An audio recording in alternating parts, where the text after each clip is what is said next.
Hello students, welcome to RCC accounts. कैसे हैं आप लोग? बहुत सारा वीडियो में कमेंट किया गया है कि टर्म टू। ठीक है, तो आज हम लोग क्या करेंगे, टर्म 2 का सिलेबस जो है एनपीओ है उसको स्टार्ट करते हैं। 10 नंबर का आने वाला है, तो टर्म 2 का पूरा कंप्लीट वीडियो आपको बना करके यूट्यूब पे डाल दिया जाएगा। ठीक है, तो चलिए स्टार्ट करते हैं।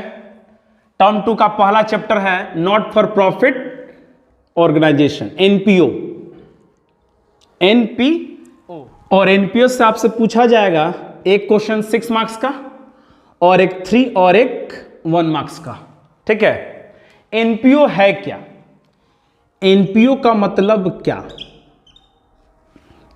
आप लोग एक मूवी देखे हैं मिस्टर इंडिया, जिसमें कौन है? अनिल कपूर साहब हैं। और इस मूवी में जानते हो क्या दिखाया गया है? अनमैरिड इनको दिखाया गया है, अनमैरिड। इस मूवी में दिखाया गया है कि इनके पास एक घर रहता है और इस घर में बहुत सारे बच्चे हैं, तो ये जो बच्चे हैं क्या अनिल कपूर साहब के हैं? अनिल कपूर साहब के तो नहीं है। तो ये बच्चे कौन है, पहला सवाल। तो जिनका कोई नहीं होता है उनका कौन होता है? भगवान होता है, नाथ। और ये है क्या? ये घर है। इन बच्चों के लिए क्या है? घर है। तो घर को हम लोग क्या बोलते हैं? आलय बोलते हैं। जिसका कोई नहीं होता उसका भगवान होता है। और ये जो मूवी में ये जो दिखाया गया था घर, ये घर को हम लोग क्या बोलते हैं? आलय बोलते हैं। यानी कि ये एक तरह का क्या चला रहे थे उस मूवी में? अनाथ आश्रम चला रहे थे, अनाथ आलय चला रहे थे। कैसे? क्योंकि देखिए इन बच्चों का जो रिक्वायरमेंट था ये पूरी तरह से फुलफिल कर रहे थे। मतलब इन लोग को मील का फैसिलिटी प्रोवाइड कर रहे थे, एजुकेशन का फैसिलिटी प्रोवाइड कर रहे थे, उस मूवी में दिखाया गया है। ठीक है, इंटरटेनमेंट भी करवा रहे थे,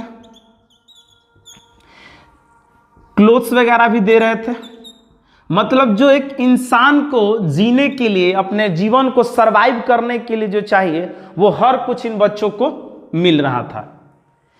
क्या आप उस मूवी में नोटिस किए थे कि जो अनिल कपूर साहब इन बच्चों को मील का फैसिलिटी, एजुकेशन का फैसिलिटी, इंटरटेनमेंट का फैसिलिटी और क्लोथ्स का फैसिलिटी दे रहे थे? मतलब एक इंसान का जो रिक्वायरमेंट होता है वो सब कुछ दे रहे थे। तो क्या इसको देने के बदले में वो कुछ चार्ज कर रहे थे इन बच्चों से? बिल्कुल नहीं कर रहे थे, बिल्कुल नहीं कर रहे थे। यानी कि फ्री ऑफ कॉस्ट प्रोवाइड कर रहे थे, फ्री ऑफ कॉस्ट, सब कुछ फ्री में दे रहे थे। यानी कि अब हम लोग बोल सकते हैं कि ये जो घर था क्या था? अनाथ आश्रम था एक तरह से।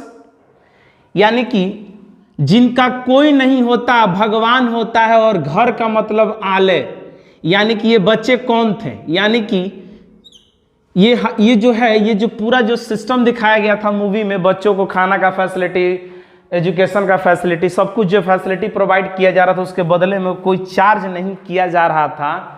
तो हम लोग बोल सकते हैं कि ये अनाथ आलय है, अनाथ आलय। ये क्या था? एक तरह का अनाथ आलय था, अनाथ आश्रम था। तो किसी भी अनाथ आश्रम का या किसी भी एनजीओ का मोटो पैसा कमाना होता है क्या? बिल्कुल नहीं।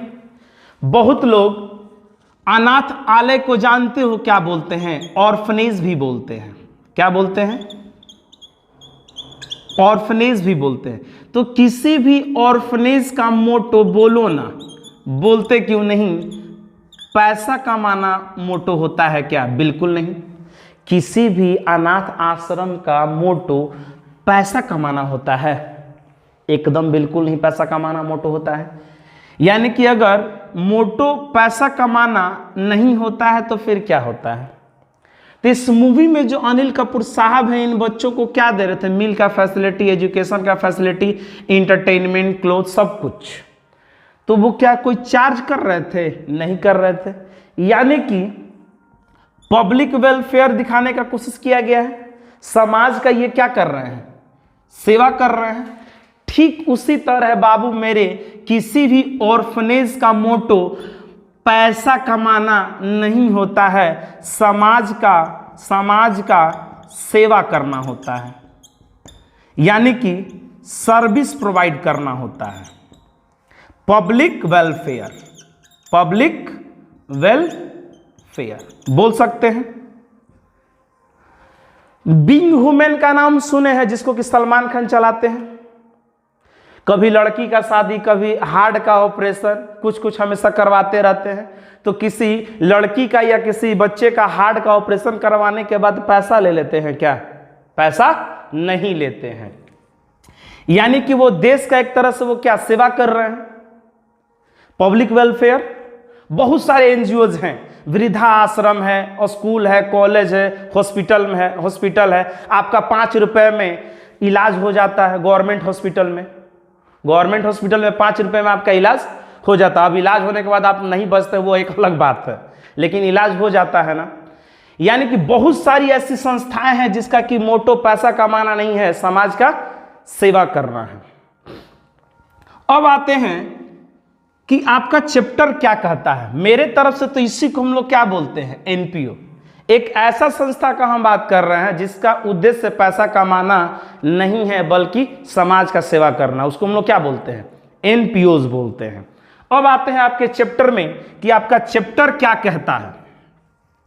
आपका चैप्टर क्या कहता है, देखिए आपका चैप्टर है नॉट फॉर प्रॉफिट ऑर्गेनाइजेशन। तो नॉट मीन्स क्या होता है, नहीं। फॉर मीन्स के लिए,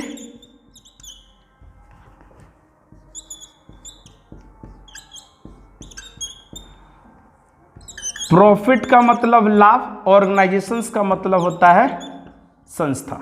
तुम्हारा चैप्टर क्या कहता है देखते हैं। तो इसको अरेंज करो तो 1 2 3 4, यानी कि संस्था लाभ के लिए नहीं है। नॉट फॉर प्रॉफिट का मतलब, नॉट फॉर प्रॉफिट ऑर्गेनाइजेशन का मतलब क्या, संस्था लाभ के लिए नहीं है, तो फिर किस चीज के लिए है? यानी कि बोल सकते हो पब्लिक वेलफेयर के लिए है। पब्लिक वेलफेयर एक सोसाइटी के लिए क्रिएट किया जाता है, समाज का सेवा किया जाता है, उसको हम लोग क्या बोलते हैं, not for profit organisation. Any organisation whose main objective is not to earn profit, not to earn profit, they are created for the benefit of its member or society और public welfare, उसको हम लोग क्या बोलते हैं, NPO. कोई भी संस्था जिसका उद्देश्य पैसा कमाना नहीं है बल्कि समाज का क्या करना है, सेवा करना, उसको हम लोग क्या बोलते हैं, एनपीओज। कोई दिक्कत? जैसे स्कूल, कॉलेज, हॉस्पिटल, मंदिर, मस्जिद, गुरुद्वारा, चर्च, कुछ भी बोल सकते हो तुम।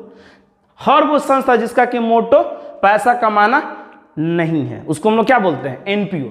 अब आते हैं थोड़ा सा इसको और डिटेल में देखते हैं, इसके डिफिनेशंस को देखते हैं। इसका डिफिनेशन क्या बोलता है, NPO are separate legal entities, कानूनी होना चाहिए, प्रमोटेड बाय इंडिविजुअल और enterprises. NPO are separate legal entities promoted by individual और enterprises but not owned by them. NPO एक सेपरेट लीगल एंटिटीज है जिसको कि एक आदमी या ग्रुप ऑफ पर्संस मिलकर के क्या करता है, इसको प्रमोट करता है, लेकिन इसका वो मालिक नहीं बन सकता है। कभी सुने हो कि किसी मंदिर या मस्जिद या गुरुद्वारा का कोई पर्टिकुलर आदमी मालिक हो? किसी संस्था का कोई मालूम बाबू मेरे नहीं बन सकता, कोई मालिक नहीं बन सकता है। हाँ, उसको आप प्रमोट कर सकते हैं, नो डाउट, प्रमोट कीजिए, या तो एक आदमी करेगा या तो ग्रुप ऑफ पर्सन करेगा, लेकिन इसका कोई मालिक नहीं बन सकता, but not owned by them. जिसका कि मेन मोटो क्या है, their main objective is public welfare, ध्यान रहेगा। इसको हम लोग क्या बोलते हैं? एनपीओ। फिर उसके बाद एक और डिफिनेशन है, देख लो। Any organisation whose main objective is not to earn profit, पैसा कमाना नहीं है। बोले तो थे अभी, किसी भी ऑर्फनेज का मोटो पैसा कमाना नहीं होता है। Not to earn profit, they are created for the benefit of its member society, spreading of religions और चैरिटी। ये किस लिए बनाया गया है? जो किसी मेंबर का, जो अगर तुम किसी ऑर्गेनाइजेशन का अगर तुम सदस्य है तो उसका तुमको क्या मिलेगा? बेनिफिट मिलेगा, बेनिफिट मिलेगा, फायदा मिलेगा। तो इसको हम लोग क्या बोलते हैं? एनपीओ। एनपीओ का मतलब सीधा सीधा क्या समझना है? समाज का सेवा करना, जिसका कि मोटो है पैसा कमाना नहीं। चले आगे। जैसे एग्जाम्पल देख सकते हो आप लोग, example of not for profit organisations. Categories में एजुकेशनल इंस्टीट्यूशंस के कैटेगरी में क्या क्या आएगा? स्कूल, कॉलेज और यूनिवर्सिटीज। रिलीजियस ऑर्गेनाइजेशंस, मंदिर, मस्जिद, गुरुद्वारा, चर्च। अब किसी भी मंदिर में जाते हो तो प्रसाद खाते हो या लंगर में खाना खाते हो तो बाबू मेरे तुमसे पंडित जी या जो लंगर खिलाता है तुमसे पैसा ले लेता है क्या? बिल्कुल नहीं। स्पोर्ट्स इंस्टीट्यूशंस में क्या आ जाएगा? Sports club. सोशल इंस्टीट्यूशंस में क्या आ जाएगा?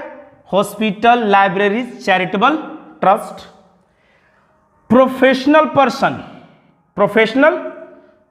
प्रोफेशनल पर्सन में कौन कौन आ जाएगा? Doctor, engineer, actors, professors. CA, तुम सीए बन जाओ, कॉमर्स लिए हो ना तो सीए बनो, तुम भी इस कैटेगरी में आओगे और समाज का सेवा करो। आगे बढ़ते हैं।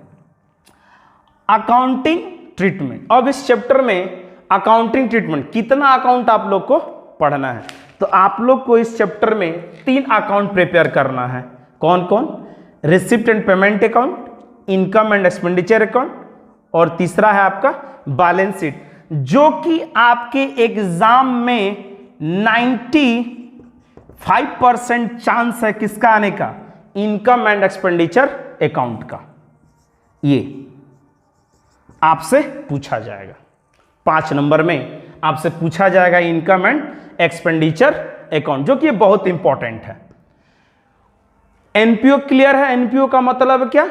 Any organisation whose main objective is not to earn profit, they are created for the benefit of its member society और public welfare, that is called NPO. ठीक है, अब आपको क्या करना है? वीडियो को पॉज कर लीजिए, वीडियो को पॉज करने के बाद इसको नोट बना लीजिए, तो फिर इसके बाद हम लोग आगे प्रोसीड करेंगे। ठीक है, अब हम लोग एनपीओ देख लिए, अब हम लोग क्या करने जा रहे हैं? अकाउंटिंग ट्रीटमेंट का topic number 1, receipt and payment account. What is the meaning of receipt and payment account? क्या है देखिए, receipt and payment account is a summary of cash book including bank account.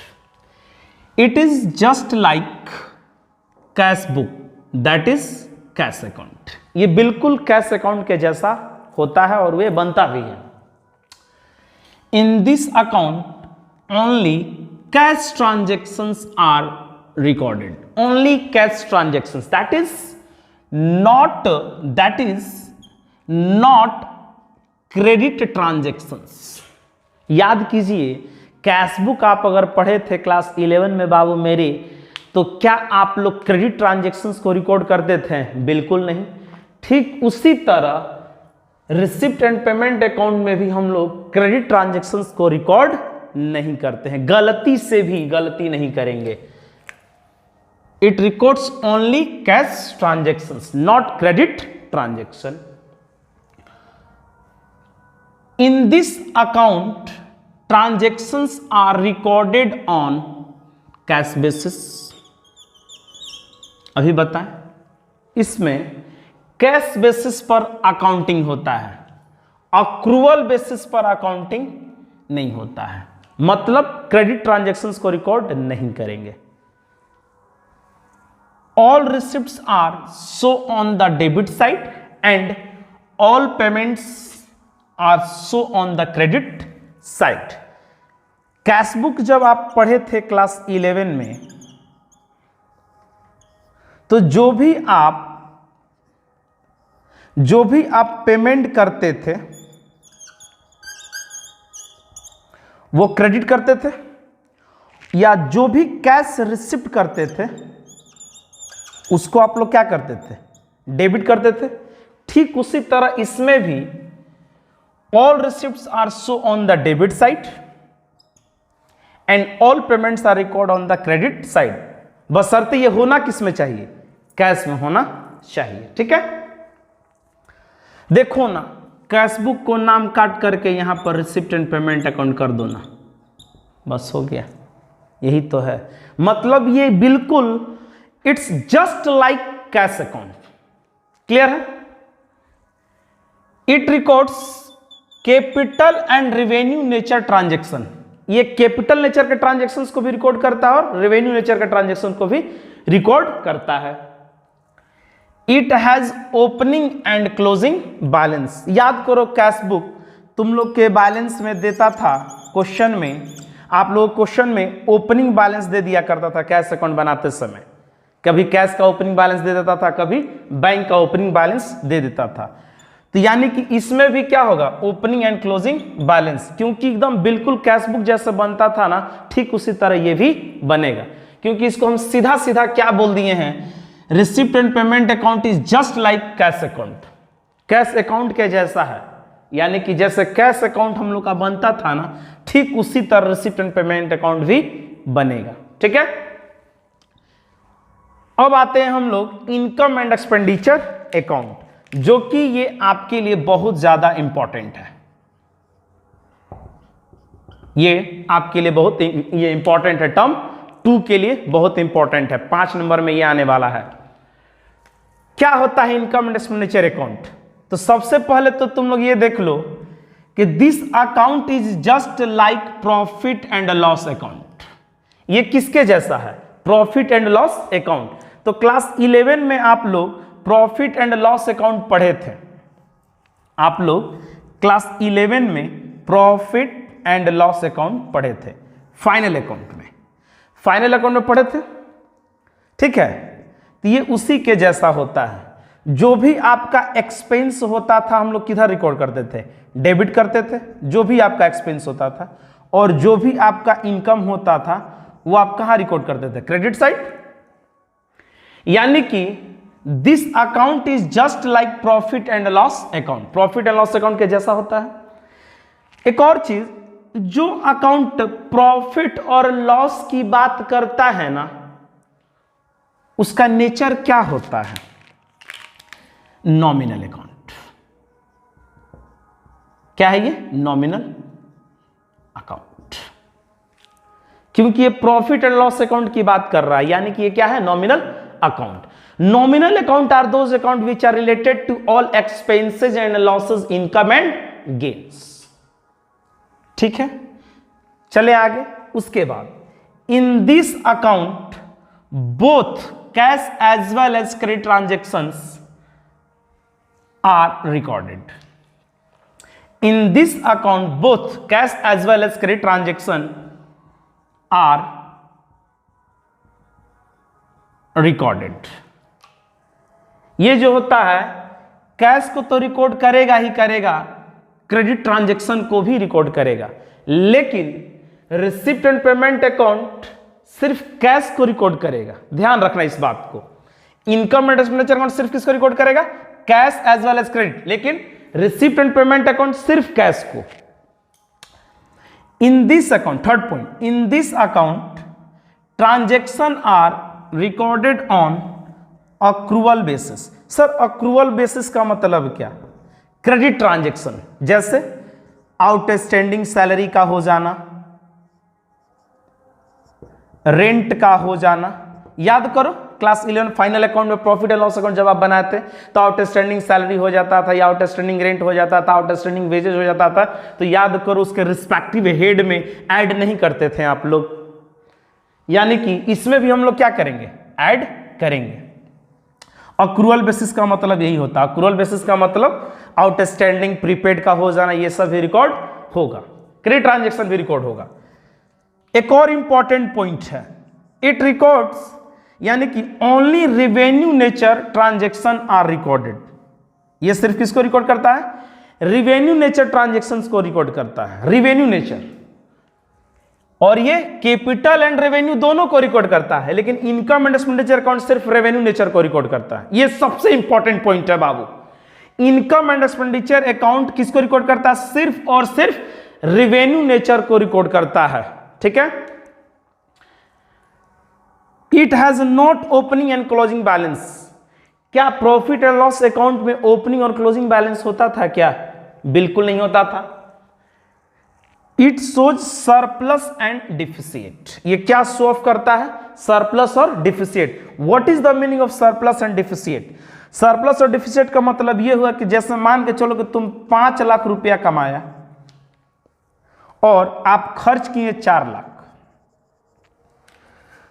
तो आपको कितने का बेनिफिट हो गया? 1 लाख का हो गया। तो इसको हम लोग क्या बोलेंगे? सरप्लस बोलेंगे। सरप्लस का मतलब excess of income over expenditure is called surplus, यानी कि एक्सपेंडिचर से ज्यादा अगर इनकम होता है तो उसको हम लोग क्या बोलेंगे? सरप्लस बोलेंगे। और जस्ट अपोजिट, अगर तुम मान के चलो कि यहां पर खर्च करता है 6 लाख, खर्च कर देता है 6 लाख, अब कमाया 5 लाख, खर्च कर दिया 6 लाख, कितने का नुकसान? 1 लाख का नुकसान। तो इसको हम लोग क्या बोलते हैं? डिफिसिट बोलते हैं। यानी कि जस्ट अपोजिट, अभी हम बोले कि excess of income over expenditure is called surplus, तो जस्ट अपोजिट करो तो excess of expenditure over income is called deficit. 1 number में आपसे पूछा जा सकता है what is the meaning of deficit, तो क्या बोलिएगा? Excess of expenditure over income. Income से ज्यादा अगर एक्सपेंडिचर हो जाता है ना तो उसको हम लोग क्या बोलते हैं? डिफिसिट बोलते हैं। Is it clear? Income and expenditure account का फीचर आपको आना चाहिए, तभी जाकर के आप 5 नंबर का क्वेश्चन को अटेम्प्ट कर सकते हो और 5 में 5 आप ला सकते हैं। ओके, अब हम लोग देखते हैं रिसिप्ट एंड पेमेंट अकाउंट का फॉर्मेट। तो रिसिप्ट एंड पेमेंट अकाउंट का फॉर्मेट अब हम लोग देखते हैं। तो हम अभी बोले कि it has opening and closing balance. अभी हम बोले it has opening and closing balance. देखो ओपनिंग बैलेंस दिया है, cash in hand, cash at bank. It has opening and closing balance अभी बोले हम, देखो ना, है ना, ये है हमारा ओपनिंग और ये है हमारा closing balance. To balance CD balance यहां भी बच सकता है और इधर भी बच सकता है, तो इसको हम लोग क्या बोलते हैं? Overdraft. इसको भी हम लोग क्या बोलते हैं? Overdraft. अभी हम बोले एक और point receipt and payment account में, it records capital and revenue nature. It records capital and revenue nature. तो जो भी हम लोग पेमेंट करते हैं, कैपिटल नेचर का हो चाहे रेवेन्यू नेचर का हो, वो हमारा क्या होता है? क्रेडिट होता है। It records capital and revenue payment. Capital receipt, revenue receipt को हम लोग क्या करते हैं? डेबिट करते हैं। रिसिप्ट एंड पेमेंट अकाउंट में कैपिटल एंड रेवेन्यू पेमेंट को हम लोग क्या करते हैं? क्रेडिट करते हैं। और कैपिटल रिसिप्ट और रेवेन्यू रिसिप्ट को हम लोग क्या करते हैं? डेबिट करते हैं। यानी कि एक बात सब ये क्लियर हो चुका है कि ये कैपिटल नेचर का ट्रांजैक्शन हो चाहे रेवेन्यू नेचर का ट्रांजैक्शन हो, दोनों को रिकॉर्ड करता है। और कैपिटल नेचर और रेवेन्यू रिसिप्ट या रेवेन्यू नेचर किसको बोलते हैं, ये इसका वीडियो आपको बना करके डाल दिया जाएगा। What is the meaning of capital and revenue nature, पूरी तरह से ये चैप्टर जो है ना इसके ऊपर बेस्ड है, कैपिटल और रेवेन्यू के ऊपर बेस्ड है, कैपिटल और रेवेन्यू के ऊपर, ठीक है। तो ये आपको आना चाहिए। अब देखो ये तुम्हारा क्वेश्चंस में दिया रहता है, रिसिप्ट एंड पेमेंट अकाउंट तुम्हारे क्वेश्चन में बना करके दिया रहेगा, आपको उससे क्या बनाना है? तो इनकम एंड एक्सपेंडिचर अकाउंट आपको बनाना है, जो कि आपके लिए बाबू मेरे बहुत ज्यादा एक्सट्रीमली इंपॉर्टेंट है, ये बहुत इंपॉर्टेंट है। तो देखो ये जो रेवेन्यू पेमेंट दिख रहा है ना, यही रेवेन्यू पेमेंट, यही रेवेन्यू पेमेंट, ये रेवेन्यू पेमेंट, ये रेवेन्यू पेमेंट जो है ना, ये रेवेन्यू पेमेंट जो है ना एक्सपेंडिचर बन जाता है। तो टू रेवेन्यू पेमेंट को हम लोग यहां पे क्या कर देंगे, ट्रांसफर कर देंगे along with एडजस्टमेंट, एडजस्टमेंट के साथ, along with एडजस्टमेंट, एडजस्टमेंट के साथ। और यहां से इस रेवेन्यू रिसिप्ट को हम लोग शिफ्ट कर देंगे, हमारा इनकम बन जाएगा। ये जो रेवेन्यू रिसिप्ट है, देखो उठ क्या रहा है, यहां से सिर्फ हम रेवेन्यू को उठाएं और यहां से भी सिर्फ किसको उठाएं, रेवेन्यू को, यानी कि बाई रेवेन्यू रिसिप्ट along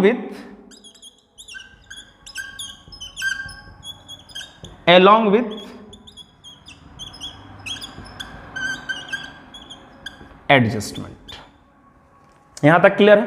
और इसके देखो ना, इसके फीचर्स में भी है, only revenue nature transaction are recorded. देखो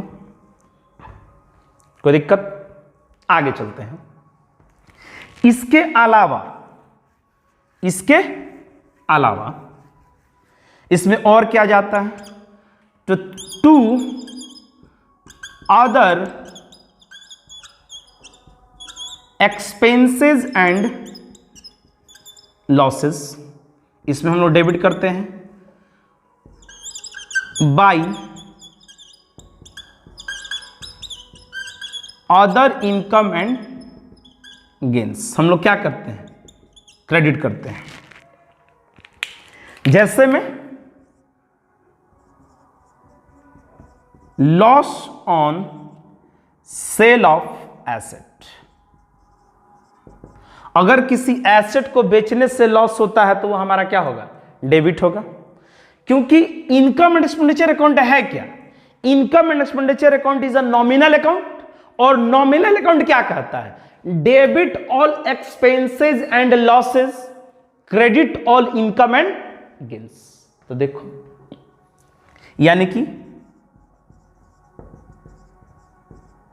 profit on sale of assets,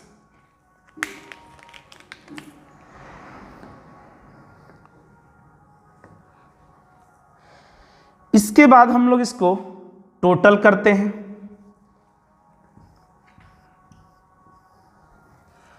और टोटल जो हम लोग करेंगे तो बैलेंस जो इसका आता है ना, वो डेबिट के तरफ भी आ सकता है और क्रेडिट के साइड भी आ सकता है।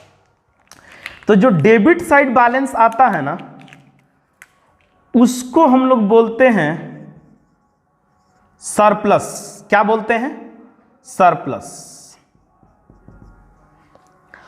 और जो क्रेडिट साइड आता है उसको हम लोग बोलते हैं डिफिसिट। क्या बोलते हैं, डिफिसिट बोलते हैं। ठीक है सर, सरप्लस और डिफिसिट इसको क्यों बोलते हैं, क्योंकि देखो ये प्रॉफिट एंड लॉस अकाउंट तो नहीं है कि हम प्रॉफिट बोले, क्योंकि किसी भी ऑर्गेनाइजेशन का मोटो पैसा कमाना तो नहीं है। क्या वो गुड्स कोई बेच रहा है क्या कि उसको हम प्रॉफिट कंसीडर कर दें या लॉस? इसका मोटो क्या है, समाज का सेवा करना।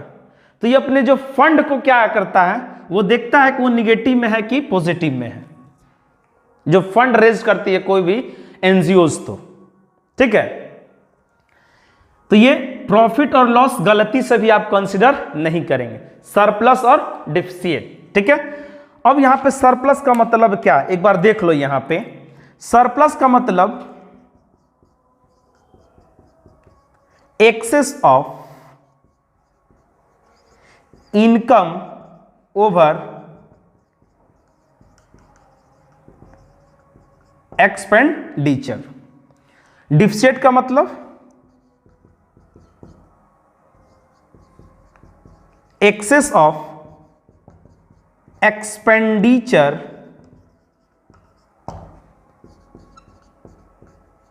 Over income. इनकम से ज्यादा अगर एक्सपेंडिचर हो जाता है तो क्या बोलेंगे? डिफिसिट बोलेंगे। और एक्सपेंडिचर से ज्यादा अगर इनकम होता है तो उसको हम लोग क्या बोलेंगे? सरप्लस। और ये जो सरप्लस आता है ना, ये जो सरप्लस आता है ना, जा करके ये कैपिटल फंड या आप बोलिए जनरल फंड में क्या हो जाता है? तो प्लस हो जाता है। और ये जो डिफिसिट है ये कैपिटल या जनरल फंड में